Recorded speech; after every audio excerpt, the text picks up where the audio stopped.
Yang akan terbunuh nanti bukan hanya Prabowo, tapi Republik. Jadi agenda keberlanjutan inilah yang membunuh Prabowo. Bunuh Prabowo. Ada sosok Louis Bonaparte di dalam tubuh Jokowi. Rezim sebelumnya ini sedang kemudian menjelma menjadi corak kekuasaan model Bonapartis, menundukkan elit-elit yang menjadi lawan dia dan memberikan konsesi-konsesi politik, kemudian menjadi tiran. Itulah warisan politik yang bisa jadi sedang dihadapi oleh Presiden Prabowo sekarang. Segala persoalan itu untuk menjerumuskan Pak Prabowo sendiri. Masalah Morowali, bencana Sumatera, warisan lama yang hendak diteruskan oleh Presiden dan kemudian dibangun aliansinya, ini justru bermasalah. Revolusi itu adalah satu tindakan. Ketika kereta, lokomotif itu berjalan sudah menyimpang, maka penumpangnya berhasil melakukan radical brake, mengerem. Gitu. Nah, itu yang harus dilakukan oleh Prabowo. Dia harus mengerem jalannya arah yang di awal ini sudah menyimpang. Saya tanya aja, Prof, dulu waktu mahasiswa angkatan 66 kenal Prabowo nggak? Oh, kenal saya. Gimana Prabowo? Wah, dulu pada waktu mahasiswa, dia itu kan sering keluar negeri ikut bapaknya. Jadi pulang-pulang bawa buku bahasa Inggris, bawa jurnal Indonesia. Kita ini, para aktivis ini, ya pinjam dari dia, dibaca. Orang-orang tuh bacanya dari Prabowo gitu kan. Jadi pilihannya tinggal apakah Pak Prabowo akan memilih elit atau memilih rakyat kan? Betul. Itu.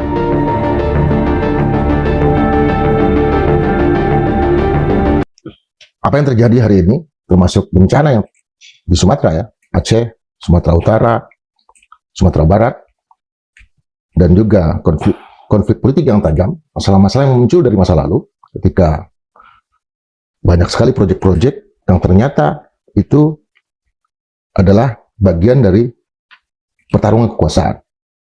Pertarungan kelompok-kelompok yang menjadi elit dari bangsa ini, tetapi bukan bagian dari kepentingan publik.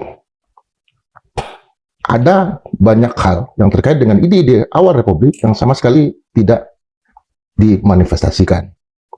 Dan sekarang mulai banyak muncul di media sosial bahwa pertarungan yang tajam itu adalah terjadi antara mantan Presiden Republik Indonesia Joko Widodo dengan Presiden yang sedang menjabat Prabowo Subianto. Nah, untuk membahas ini, apa yang terjadi dalam rahang-rahang kekuasaan ini, kita menghadirkan seorang akademisi, Tamasan dari Murdoch University, jauh-jauh dari Surabaya, Universitas Airlangga, Airlangga Pribadi Kusman, PhD. Selamat datang di Marilab. Apa yang paling bisa menjelaskan tentang pertarungan kuasa yang terjadi hari ini, terutama antara Pak Jokowi dengan Pak Prabowo? Ya, kalau kita lihat misalnya basic tadi Bang Indra bicara soal kita punya cita-cita Republik dan inisiator awal dari perjuangan mencapai Republik itu kan Tan Malaka kita tahu kan, menuju Republik Indonesia. Nah, bayangan Tan Malaka itu kan kekuasaan Republik Indonesia itu merupakan bentuk dari antitesis dialektik dari problem rezim kolonial yang menempatkan kekuatan-kekuatan kaum kapitalis imperialis gitu yang selalu menghisap dan menempatkan rakyat bumi putra itu dalam posisi yang paling bawah. Nah, di sini kemudian dalam konteks itu, kalau kita lihat sekarang, Tan Malaka itu hendak membentuk suatu model kekuasaan Republik yang mana setiap warga ditempatkan yang setara terhormat dan tidak terbangun suatu corak kekuasaan yang di dalamnya hanya terkonsentrasi oleh kekuatan-kekuatan oligarki saja. Jadi dalam bayangan kalau kita bicara Tan Malaka, mungkin kita bisa membendung, mengantisipasi, dan bahkan tidak pernah bisa terjadi bencana-bencana seperti sekarang. Karena bencana ini adalah sebenarnya bukan bencana alam, tapi bencana bagian dari konsentrasi kekuasaan, konsentrasi kekayaan, yang begitu kuat sehingga daya tahan bumi ini hancur. Nah, dalam konteks itulah, maka kita melihat konstelasi kekuasaan ini menunjukkan pertarungan di antara kekuatan faksi oligarki. Bukan hanya soal Prabowo dan Jokowi, tapi di dalam satu ikatan internal faksi kekuasaan yang selama ini kita pahami ada aliansi antara Jokowi dan Prabowo. Pada kenyataannya tidak demikian. Persoalannya justru ketika Prabowo sendiri dalam kampanyenya, dalam tujuannya melanjutkan pemerintahan kekuatan politik Jokowi, justru kemudian yang tidak dipertimbangkan atau unintended consequences. Konsekuensi yang tidak dibayangkan itu adalah dia juga melanjutkan legasi-legasi masalah pada era Jokowi gitu. Dan salah satunya kita tahu tentang bagaimana ekspansi sektor ekonomi ekstraktif yang semata-mata mengejar pertumbuhan, tapi kemudian justru mengenyahkan atau meminggirkan isu-isu tentang AMDAL, kontrol masyarakat sipil terhadap wilayah terdampak ekstraktif, ekonomi ekstraktif, juga kemudian bagaimana pertambangan-pertambangan, korporasi pertambangan yang bermasalah bisa diputihkan. Ini kan kemudian membuat, kalau terkait dengan bencana, ini membuat bahwa justru semakin kuat beban akibat akumulasi kapital dalam proses ekonomi ekstraktif ini melampaui daya tahan bumi. Itulah yang kita lihat bagaimana mungkin, misalnya ternyata ada lebih dari 1.900 ternyata izin ke korporasi dan lain sebagainya di hutan tanaman industri. Itu persoalan. Ada sekitar 2,5 juta hektar gitu yang kemudian dibebani. Nah, dalam kondisi demikian, kemudian bumi tidak bisa melakukan regenerasi dirinya. Akhirnya, dalam konteks ketika kita bicara republik, tujuan republiknya kemudian tidak tercapai, yaitu pada keselamatan tanah, keselamatan rakyat, keselamatan ekosistem. Gitu. Ini ada yang menarik, Bang. Apa?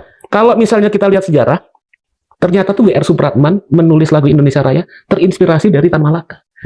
Dari menuju Republik Indonesia, terus kemudian aksi massa, sehingga kemudian yang menarik itu bahwa pada stansa ketiga, dia mengutarakan, selamatlah rakyatnya, selamatlah tanahnya, selamatlah pulaunya.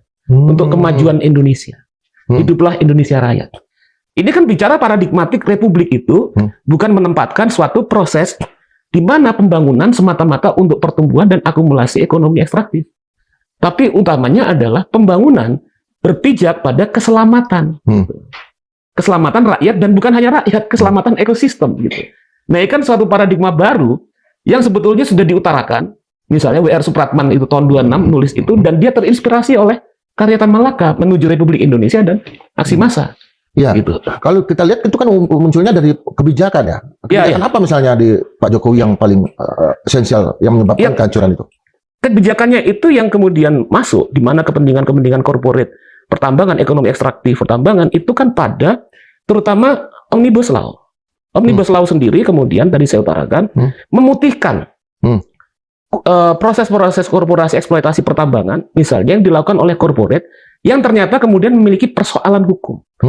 Dan kemudian di dalamnya soal perizinan yang kerap kali digugat menjadi masalah, itu tidak perlu lagi ada problem perizinan, isu perizinan. Kemudian kedua tentang bagaimana keterlibatan masyarakat yang bisa, atau masyarakat atau NGO, LSM yang bisa melakukan pemantauan dan kontrol terhadap problem-problem terkait dengan pertambangan, proses eksploitasi ekstraktif. Ini kemudian dibatasi semakin lama. Artinya, kalau kita bicara republik adalah partisipasi penuh. Republik itu kan sebetulnya bagaimana cara pemerintahan untuk melibatkan rakyat dalam proses partisipasi. Demokrasi kan soal itu, bagaimana caranya.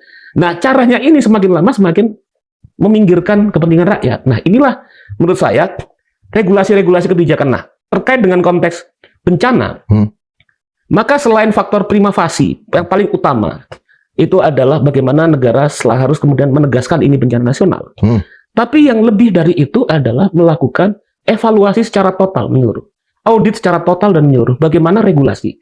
Bagaimana kemudian proses yang kerap kali kita sebut sebagai relasi oligarki. Begitu mudahnya elit negara memberikan perizinan. Yang diduga karena kemudahan itu, maka bisa jadi ada proses-proses pelibatan terkait dengan uang, duit, material gitu kan. Yang semakin memudahkan proses-proses pengerukan tambang itu berjalan tanpa memperhatikan tentang daya tahan bumi. Desain itu yang penting. Bagaimana bukan eksploitasi tambang itu jadi utama, dan tata ruang wilayah itu disesuaikan dengan justru sebaliknya. Tata ruang wilayahnya apabila ini pada wilayah yang terkait dengan daerah aliran sungai, wilayah konservasi, wilayah yang tidak boleh kemudian dilakukan proses-proses sifatnya ekstraktif dan aktivitas ekonomi yang begitu ekspansif, itu yang menjadi ukuran utama. Proses-proses ekonomi pertambangan itu disesuaikan. Nah, itu menurut saya sesuai dengan apabila kita melihat tentang bagaimana Tan Malaka memahami Republik Indonesia. Ya, kalau kita lihat kenapa dari tadi pertarungan antara kekuatan oligarki, terutama Jokowi dengan Prabowo, apa kita nggak melihat mereka berdua saling bunuh? Saya melihat belum, karena gini, mau tidak mau kemudian kita melihat bahwa masuknya Prabowo dalam proses menuju kekuasaan, itu kontribusi Jokowi sangat besar. Dan kalau kita melihat bagaimana corak perilaku atau bagaimana hubungan yang hendak dibangun oleh Prabowo dan Jokowi pada awalnya, dia termasuk sosok yang cenderung bisa menghormati jasa orang lain gitu. Tapi di sisi yang lain, sepertinya dalam lingkaran kekuasaan Prabowo juga paham bahwa semakin lama semakin menjadi barrier proses transaksi dan juga kemudian perjumpaan politik, transaksi politik yang melibatkan kementerian yang begitu besar dan kemudian tidak semua kompeten, juga kemudian begitu lambannya misalnya penanganan pemerintah, itu kan menunjukkan bahwa ada barrier. Barrier apa nih? Barrier beban kekuasaan terkait dengan bagaimana pemerintah ini bekerja untuk menjalankan program-programnya secara sigap. Kita lihat terkait dengan misalnya bagaimana mereka yang elit yang menjabat terkait dengan kewenangannya pada wilayah perhutanan, tidak sigap, dan tidak bisa kemudian menjalankan apa yang harus dilakukan secara cepat seperti ini. Bagaimana misalnya terkait dengan misalnya Kementerian Sosial yang terkait dengan bagaimana memberikan bantuan yang cepat dalam skala masif bencana di 3 provinsi ini. Kita nggak melihat. Kita nggak melihat kemudian langkah-langkahnya. Yang menjadi barrier ini kan tentu penghalang ya. Itu ada tokoh-tokohnya. Siapa aja mereka?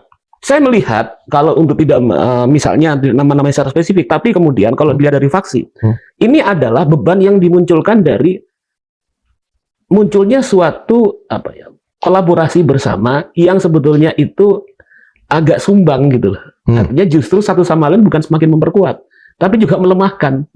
Ya, karena tadi asumsi awalnya itu kita sama-sama paham bahwa ketika bicara tentang melanjutkan yang terdahulu, tapi bahwa dalam pelanjutan itu tidak dipertimbangkan masalahnya banyak, gitu. Mulai dari tadi bagaimana orientasi pembangunan yang tidak menimbang tentang dimensi ekologis, environmental ethics, gitu kan.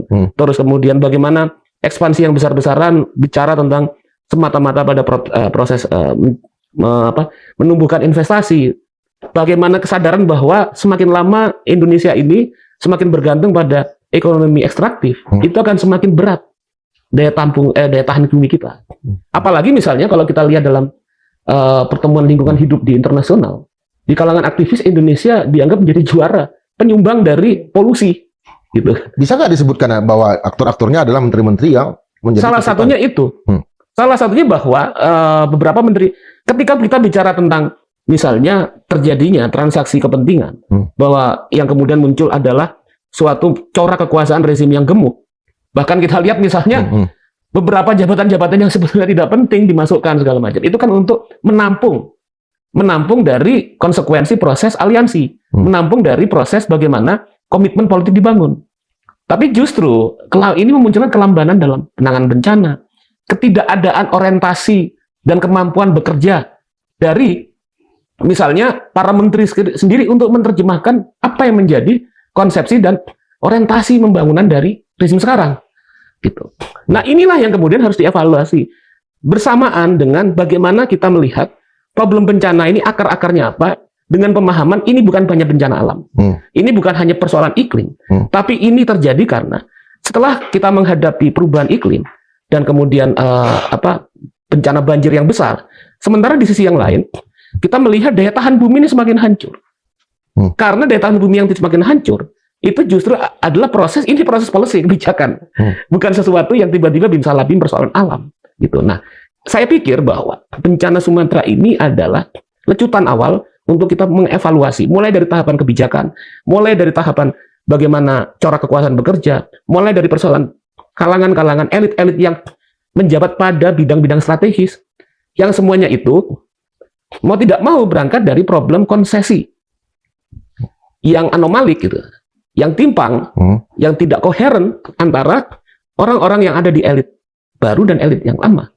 Gitu. Ya, artinya harus ditegaskan lagi nih, siapa saja mereka? Ya, kalau saya pikir ya kalangan menteri-menteri itu, kalangan-kalangan menteri itu kita tahu siapa yang misalnya yang bertanggung jawab di wilayah kehutanan. Kita tahu tentang siapa yang bicara tentang ketika berhadapan dengan problem bencana, berarti menteri apa? Menteri sosial.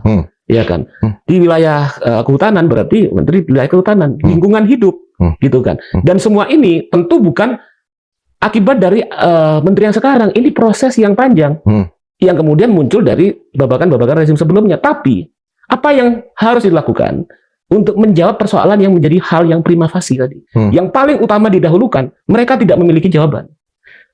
Mereka tidak memiliki langkah. Betul. Masih untung ada kalangan-kalangan kekuatan masyarakat sipil yang menampung dana terus datang ke ke Padang gitu kan, ke Aceh gitu. Tapi kan kita bukan seperti ini. Republik itu kan bukan hanya ditopang masyarakat sipil. Republik itu adalah pengorganisasian seluruh kalangan masyarakat rakyat. Bisa nggak dikatakan begini, bahwa menteri-menteri yang katakanlah mestinya bertanggung jawab pada bidang kehutanan, lingkungan hidup, pertambangan, bantuan sosial, pertambangan, sosial, segala macam, itu masih kontrolnya bukan di tangan Prabowo, tapi di tangan Jokowi? Saya menduga demikian, dugaan dugaan saya melihat bahwa ini bisa jadi ada persoalan tentang siapa yang mengikuti direksi siapa, direction siapa, gitu kan. Ketika tumpang tindih satu sama lain, ini masalah gimana? Gitu kan. Dan kemudian kalau kita lihat pada masa lalu itu ada masalah selain persoalan tentang terkait dengan direksi siapa yang diikuti oleh menteri, beban-beban masa lalu. Jadi jeratan-jeratan masa lalu. Kalau bebannya ada, tapi kontrolnya juga orang yang mereka hormati. Iya, beban yang dihadapi orang yang memberikan kontrol yang bisa jadi bukan presiden. Itu memiliki, kalau misalnya semua problem-problem ini dibuka, ditampilkan di atas meja, diaudit, ditampilkan dalam proses politik, bisa jadi menjadi jeratan bagi mereka kekuatan lama tadi. Gitu. Artinya, ketika kita berhadapan dengan sesuatu yang krusial, sesuatu ya ancamannya kalau kita tidak melakukan kebijakan-kebijakan yang benar-benar menyelesaikan masalah ini, maka problemnya adalah bencana. Problemnya adalah persoalan nasib eksistensial rakyat dan bumi Indonesia. Nah, ketika berhadapan dengan kondisi ekstrim tersebut, akhirnya mereka nggak berani, akhirnya lamban. Gitu. Berarti kan memang satu-satunya solusi adalah tidak perlu lagi ada aliansi antara dua kekuatan ini.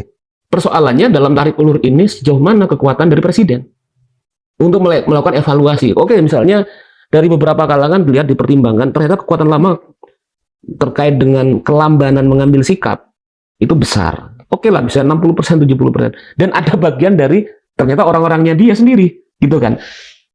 Kuat nggak, decisive nggak dia? Seperti yang selama ini diperformankan terus-menerus, ditampilkan terus-menerus oleh presiden untuk mengambil sikap seperti itu.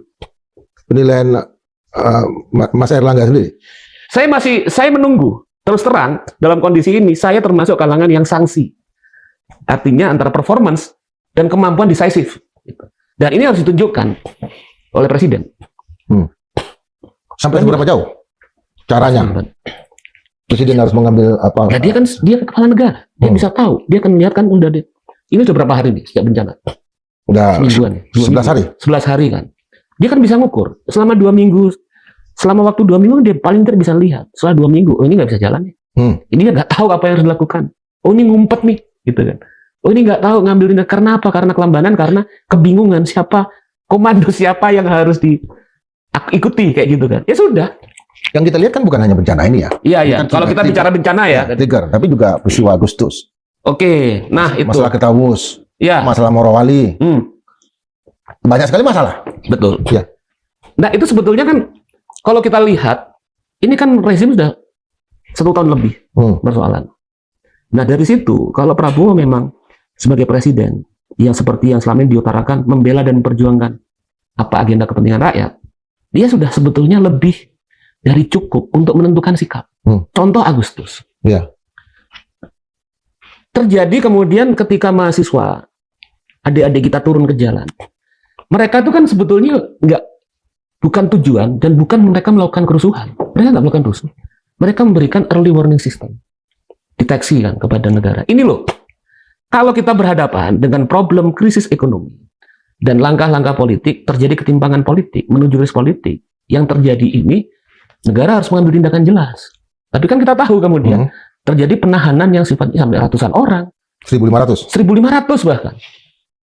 Terus apa relevansi? Tujuannya itu sama sekali itu menurut saya inkonstitusional. Gitu. Bahwa ketika ada sumbatan politik di satu sisi, kanal politik, saluran suara dari rakyat untuk berhadapan, ini kita sedang menghadapi problem krisis ekonomi, kalau kita baca statistik misalnya dari tahun 2019 sampai tahun 2024 terjadi penurunan masif kelas menengah di Indonesia. Hampir 10 juta jiwa. Kelas menengah ini turun kelas. Jadi, di mana kemudian jadi aspiring middle class paling enggak kan. Yang nasibnya sedikit lagi tipis lagi udah kelas miskin. Nah, kemudian mereka munculkan persoalan. Di satu sisi, semakin lama lembaga politik, institusi politik, eksekutif ataupun legislatif itu kedap terhadap suara mereka. Nggak benar-benar jadi republik gitu. Nah, dalam kondisi ini mereka aksi turun ke jalan. Ya sewajarnya mereka bisa lakukan itu dan berargumen. Lalu apa hubungannya mereka semua yang turun ke jalan ini dikenakan misalnya pasal pidana, ditahan? Nggak ada. Sejauh ini perintah atau penangkapan mereka dari mana? Gimana? Perintah penangkapan mereka itu dari mana? Ya kalau kita lihat kan jelas ditangkap sih oleh polisi. Oke. Iya kan? Dan tidak ada kemudian argumennya apa ditangkap, nggak ada. Mereka ini kalau kita bicara dengan logika yang jernih, gitu kan, dengan sesuatu yang kalau kata Pan Malaka itu berpikir logis, mereka ini mereka ini aksi untuk menyuarakan persoalan.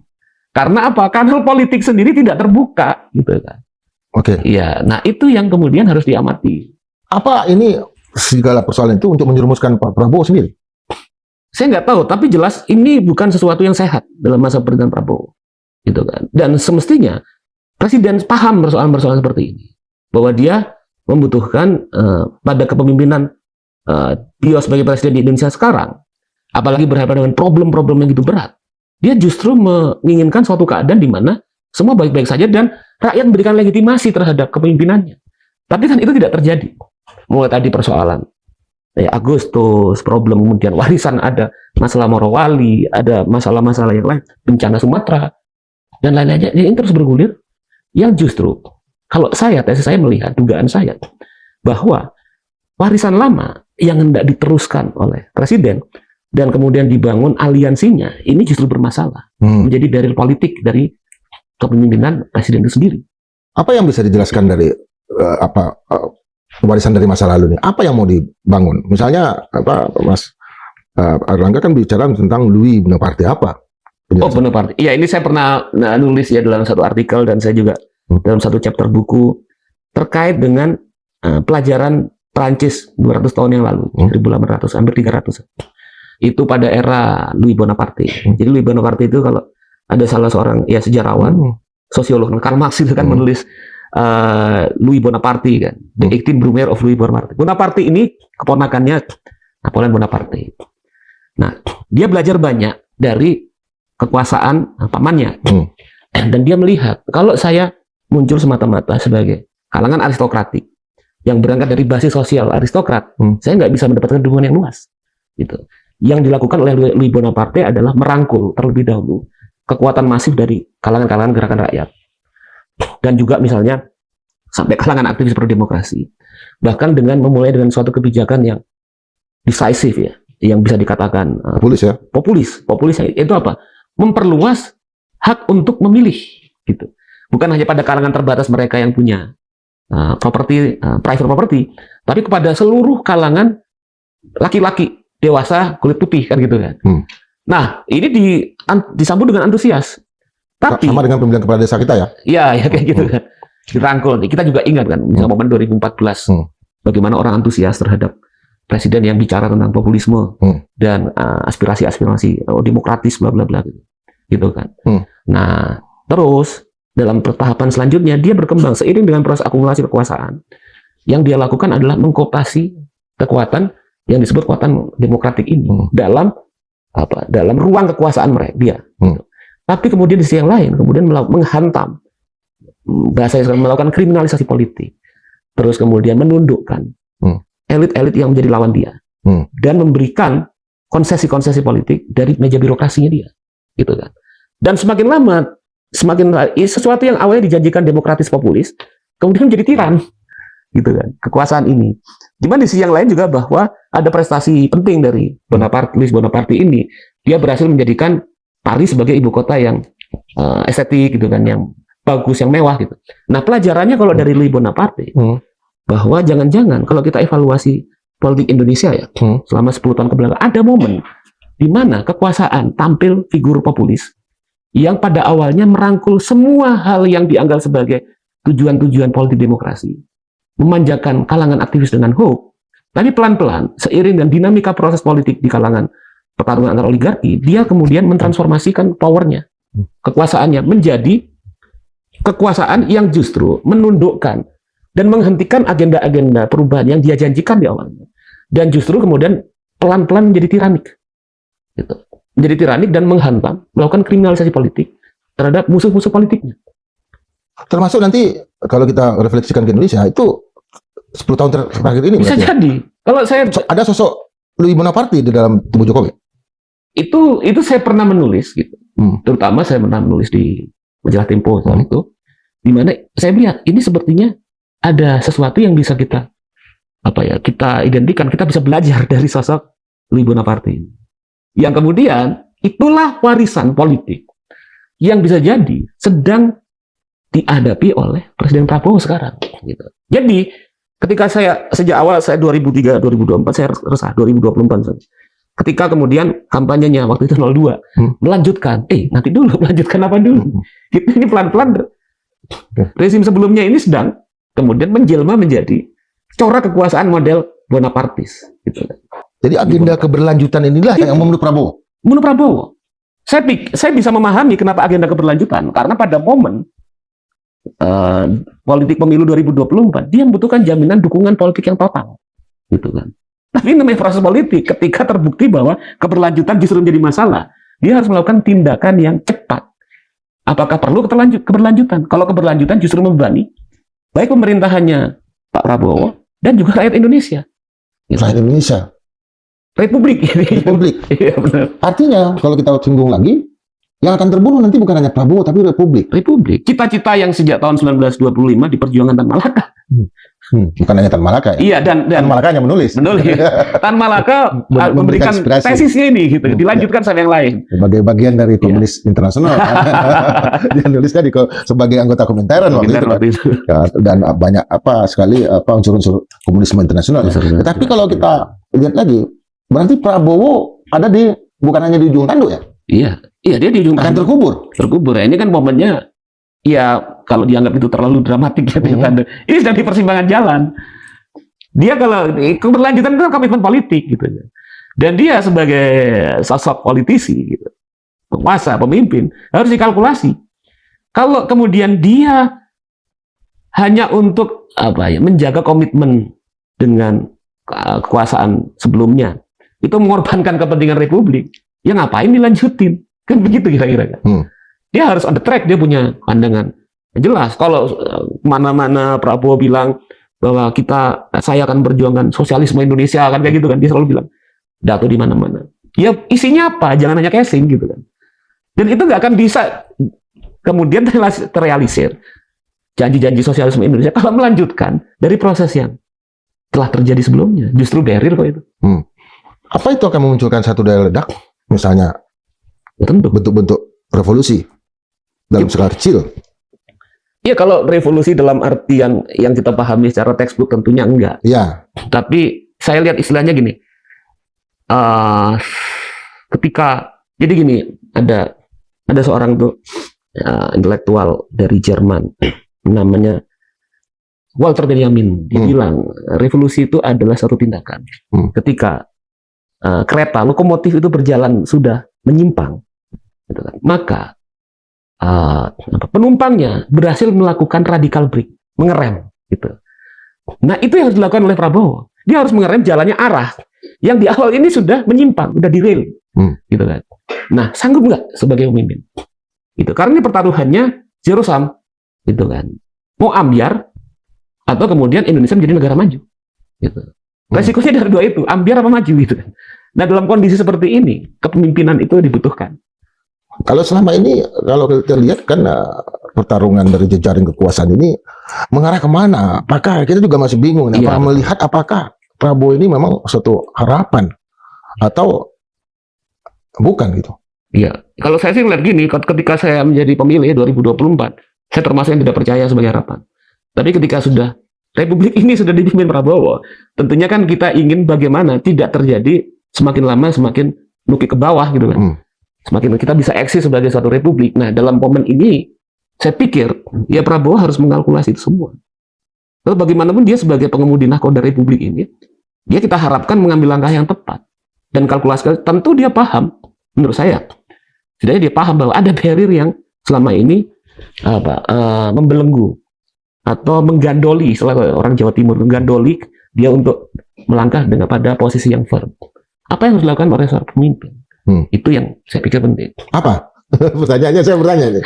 Apa yang harus dilakukan? Yang dilakukan, jadi gini kalau saya lihat, Prabowo ini masih memahami bahwa membangun suatu dukungan legitimasi politik, atau kalau bahasanya Tan Malaka di sini kan, membangun front nasional, gitu kan.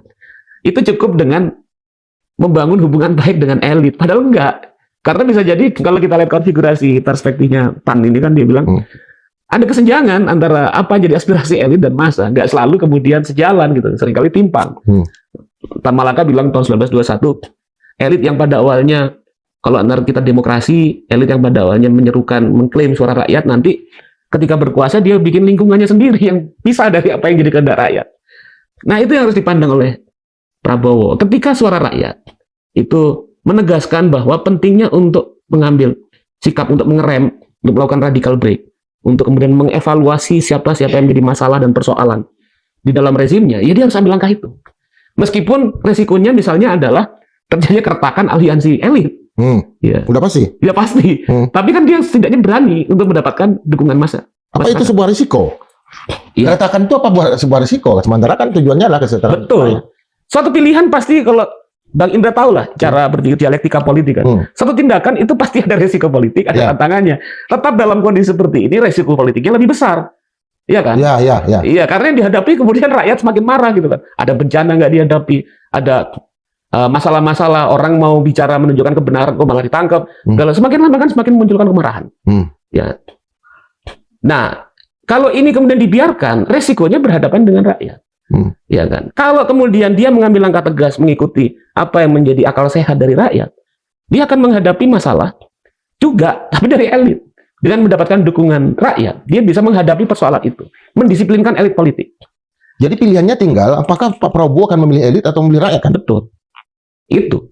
Karena kalau kita pikiran tadi Pak Prabowo sering kampanye di mana-mana, Indonesia akan menjadi negara sosialis, akan berjuang sosialis. Ya pemimpin sosialis itu percaya pada kehendak massa. Kan itu sebetulnya yang selama ini kerap kali nggak dipertimbangkan oleh para elit Indonesia.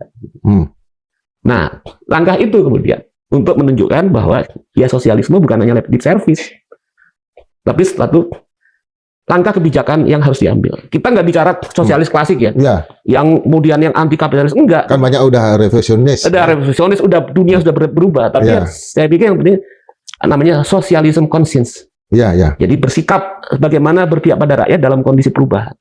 Itu. Ya, kan jalan ketiga juga sudah. Iya, udah banyak, ada modifikasi banyak lah. Kita nggak bicara soal yang dulu nggak, tapi ya itu socialism conscience, socialism by heart, itu yang penting sebetulnya. Kalau kita lihat dari segi timeline ya, waktu ini kan sekarang masih terjadi pertarungan kaum oligark. Ya. Di satu sisi ada kelompok oligarki di tubuh pemerintahan sekarang, di sisi yang lain masih sangat kuat di belakangnya Pak Joko Widodo misalnya kan ini kan pertarungan kaum oligark. Ini apa dari segi waktu? Kapan harus diambil sikap itu untuk memutus keberlanjutan tadi? Ya sebetulnya saat ini kalau yang tepat ya. Kalau saya pikir ini udah lebih dari setahun. Coba berapa Bang? Sudah berapa? 1,5 tahun kira-kira. Ya sudah lebih dari cukup untuk bisa memulai. Karena kan begini, waktu 5 tahun itu bukan waktu yang panjang, gitu, waktu yang pendek. Kalau kita bicara periode elektoral, tahun pertama itu kan tahun pembenahan, ya kan, bongkar pasang orang-orang yang dalam pemerintahan. Efektif pembangunan itu tahun kedua, tahun ketiga, tahun keempat udah mulai masuk ke pemilu sampai tahun kelima. Nah, kita bertaruh 3 tahun efektif ini, berarti harus sekarang ambil kebijakan. Karena memang proses pembangunan itu berjalan dalam waktu 30 tahun kedua, tahun ketiga, tahun keempat. Gitu. Kita udah 1,5 tahun.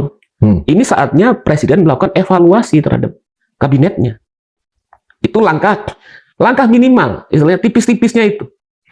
Terhadap orang-orangnya yang orangnya dulu ya. Artinya kalau kan kebijakan bisa menyusul ya. Betul. Iya, istilahnya kalau misalnya ganti banyak orang. Harus ganti banyak. Pertandingan sepak bola. Ya kan, untuk bertanding kan formasinya harus jelas. Siapa yang di wilayah mana, di wilayah ini. Ternyata nggak perform misalnya, ya diganti kan gitu. Untuk menghadapi pertarungan sejarah ini istilahnya. Itu yang kita tunggu sebetulnya dari kepemimpinan Prabowo. Kalau kita lihat Pak Prabowo ini kan pewaris dari pikiran-pikiran sosialisme, termasuk barangkali juga dia akan Iya. membaca Tan Malaka, Sahril, Pasti. apalagi membaca Sumitro ya. Iya. Dan Pak Jokowi, saya sanksi dia membaca Iya. para pendiri negara. Saya sanksi. Dia pernah membaca ya. Tapi Prabowo saya yakin dia pernah membaca. Yakin. Artinya sebagai pewaris dia sebetulnya punya. Betul, punya literatur. Iya, saya tuh pernah ingat. Jadi pada waktu mahasiswa itu kita aktivis kan ngundang Profesor Arif Budiman waktu itu. Dia ini bilang, saya tanya aja, Prof, dulu waktu mahasiswa angkatan 66 kenal Prabowo nggak? Oh, kenal saya. Gimana Prabowo? Wah, dulu pada waktu mahasiswa, dia itu kan sering keluar negeri ikut bapaknya. Jadi pulang-pulang bawa buku bahasa Inggris, bawa jurnal Indonesia. Kita ini, para aktivis ini, ya pinjam dari dia, dibaca gitu kan. Jadi memang Jurnal Indonesia literate. terbitan ini ya, Oxford ya? Cornell terus Dari Ben Anderson ya? Ben Anderson. Ya buku-buku itu dia orang-orang tuh bacanya dari Prabowo gitu kan. Oh, Prabowo yang Iya. ya, oke. Iya, apalagi itu tradisi keluarga kan, literasi itu kan. Bapaknya punya perspektif. Kalau saya melihatnya sebagai kaum sosialis Fabian kan, Pak Cum itu. Jadi sosialisme yang percaya bahwa teknokrasi dan pengetahuan teknologi itu bisa mensosialiskan masyarakat. Dia paham lah pasti kayak gitu. Dia juga tahu figur-figur politisi segala macam. Secara wawasan literasi dia paham betul. Persoalannya ketika berhadapan dengan kondisi konkret, dia mau nggak? Dia kemudian berani nggak? Dia bisa nggak menerjemahkan itu dalam aksi? Gitu. Artinya yang terhambat sekarang itu adalah terkanalisasi, ada pikiran-pikiran Prabowo sendiri untuk mewujudkan apa-apa yang dia pernah baca. Apa yang pernah baca, yang dia utarakan. Ya dalam diskusi-diskusi, saya yakin kalau diskusi dia paham beberapa literasi, khasanah ekonomi politik kalau segala macam. Bahkan film-film tokoh-tokoh luar negeri, tokoh luar negeri, kepemimpinan leadership seperti apa dia tokoh-tokoh asal Meksiko, apa yang tokoh-tokoh pembela petani itu pembela petani ya. Sangat difavoritkan sama Prabowo ya. Betul, iya. Dan itu artinya kalau melihat tokoh-tokoh itu dia akan langsung menghadapkan banyak orang sekarang gara-gara bencana ini ke juru tembak kan? Iya. Paling ekstrimnya gitu ya. Ya, tapi setidaknya dia udah kamu selesai juru ya. Tembak era revolusi lah. Sekarang tembakannya kan hukum. Tembakannya kamu sudah selesai aja jadi menteri kan gitu. Iya. Ya dia kan seperti itu seharusnya. Jadi lihat ada dua gitu kalau dilihat dari Prabowo, persoalan jeratan tadi, komitmen Prabowo dibangun dengan kekuatan-kekuatan politik yang lain melalui retorika melanjutkan yang lama. Kedua, secara karakter ini Prabowo ini modelnya dia ini semacam nggak melupai jasa politik. Tentang bagaimana kita contoh ya, Prabowo punya jasa, semacam dalam kutip ya, tentang budi atau melihat kebaikan orang, misalnya dari figur Ibu Megawati dalam proses pertemanan yang panjang. Dan terbukti kan pada saat ketika terjadi rivalitas kontestasi politik, hubungan mereka tetap baik, dijaga sama Prabowo gitu untuk tetap menghormati Bu Mega. Nah juga kemudian kemungkinan ada jasa Pak Jokowi, gitu. Ada jasa rezim lama gitu kan. Nah itu coba dijaga. Cuman ini persoalannya republik gitu kan. Ada persoalan relasi kebaikan itu adalah relasi personal gitu. Relasi yang terkait dengan republik itu adalah kepentingan orang banyak gitu kan. Nah ini harus dibedakan. Dalam kondisi seperti itu maka kepemimpinan yang baik adalah bisa memisahkan itu dan memperjuangkan kepentingan apa yang kemudian menjadi persoalan yang sedang dihadapi oleh rakyat, penderitaan rakyat gitu kan, problem rakyat gitu dalam kondisi itu. Nah ini soal policy-nya seperti apa, arah kepemimpinan seperti apa gitu. Ini pertanyaan terakhir. Artinya sebelum matahari terbit tanggal 1 Januari nanti Mas Erlangga itu melihat bakal ada kebijakan nggak yang keluar oleh Prabowo? Iya, kita harapkan lah sebagai kado politik kan. Kita semua ada berharap ya. Dan itu juga analisis ada ya? Ada gitu. Saya pikir ada harapan tetap ada lah kayak gitu. Dan itu kan juga menjadi bahan kita juga berarti bagaimana evaluasi awal tahun kayak gitu kan bisa. Oh ini ternyata bisa lebih cerah gitu kan? Lebih cerah gitu. Jadi bahan kita ngobrol diskusi dan gue lihat oh ternyata ke depan tuh masih ada harapan gitu. Sementara tahun 2025 kita lihat banyak sekali masalah dari Agustus Indonesia gelap, Agustus kelabu dan banjir dengan betul. 900 lebih korban jiwa dan hampir 400 lebih yang hilang yang dalam tanda kutip yang hilang ini kan pasti meninggal juga kan, hampir 1.500. Benar. Kalau saya melihat ke depan itu, jadi saya tuh tidak percaya optimisme, tapi yang paling pas itu adalah harapan. Bagaimana kita kemudian memandang masa depan optimisme, habis gelap, kelabu, banjir. ya kan? Ya. Tapi kalau ada harapan, setidaknya ada tindakan yang langsung dilakukan oleh elit dan oleh rakyat, oleh republik kita untuk menghadapi masalah-masalah yang membebani kita. Kira-kira seperti itu. Oke. Oke. Sobat Madilog, ini tokoh kita ini Erlangga Pribadi Kusman. Saya senang sekali dia memakai nama Kusman akhirnya. Itu selama ini banyak menulis ya di jurnal-jurnal, dia Indo Progress dan segala macam. Mungkin karena dia adalah seorang dosen yang sangat aktif mengajar di Universitas Erlangga, sehingga jarang masuk ke layar televisi, ke layar podcast juga yang banyak berbasis di Jakarta. Jadi kehadiran beliau ini di Jakarta tentu kita sangat harapkan ya untuk memberikan perspektif, wawasan, dan kemudian juga imajinasi terhadap keadaan Republik hari ini. Tentu dengan tidak mengurangi, dan kita juga hormati ketergigitan lidahnya untuk menyebut nama-nama orang. Biar itu nanti tugas dari tamu-tamu Madilog berikutnya. Bang Didu segala macam akan sebut nama-nama itu. Iya, kita Sampai kasih kode aja. Kita kasih kode. Sampai jumpa dalam edisi berikutnya, dan tetap berpikir merdeka 100%. Oke. Ya, makasih.